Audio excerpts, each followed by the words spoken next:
Baghdad کے اندر ایک بزرگ گزرے ہیں، حضرت سیدی صدیق رحمۃ اللہ علیہ۔ ایک مرتبہ سفر میں جا رہے تھے تو تھک چکے تھے، تو دیکھا کہ کسی درخت کے نیچے آرام کر لو، تھوڑی سی تھکن دور کر کے پھر اپنے سفر کو آگے جاری رکھیں گے۔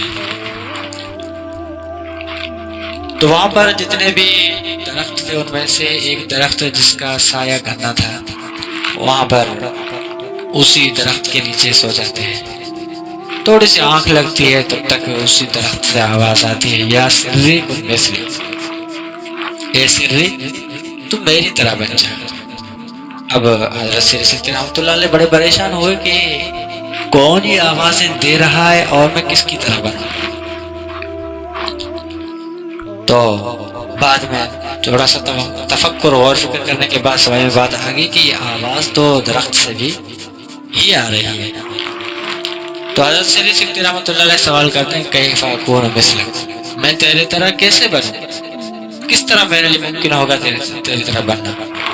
تو درخت سے پھر آواز آتی ہے الذین یرموننی بالاحجار فارمیہم بالاسمار، جو لوگ مجھے پتھر مارتے ہیں تو بدلے کے اندر میں ان کو پتھر نہیں مارتا، بلکہ بدلے میں ان کو میٹھے میٹھے پھل دیتا ہوں۔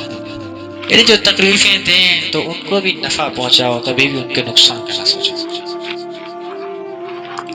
تو حضرت سیدی صدیق رحمۃ اللہ علیہ نے پھر سوال کیا کہ اگر تو اتنا بڑا معتبر ہے کہ کسی کی تکلیف کے جواب میں تکلیف نہیں دیتا، تو پھر اللہ جل جلالہ نے تجھے ایندھن کی خوراک کیوں بنایا، بلکہ آگ کی خوراک کیوں بنایا، ایندھن کیوں بنایا؟ تو درخت سے آواز آتی ہے کہ یہ وصف تو میری اچھی ہے کہ میں جو مجھے پتھر مارتا ہے اس کو میں اچھے اچھے پھل کھلاتا ہوں، لیکن ایک میری عادت ہے جو بہت بری ہے۔ کیا عادت ہے؟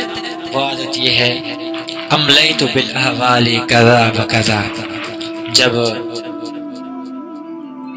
ہواؤں کے جھونکے آتے ہیں، جب حالات آتے ہیں تو میں ایک جگہ پر استقامت نہیں پکڑ سکتا، کبھی اس طرف جاتا ہوں کبھی اس طرف جاتا ہوں۔ یہ میری ایسی غلط اور خراب خصلت ہے جس کی وجہ سے اللہ جل جلالہ نے مجھے یہ سزا دی ہے کہ آگ کا ایندھن مجھے بنا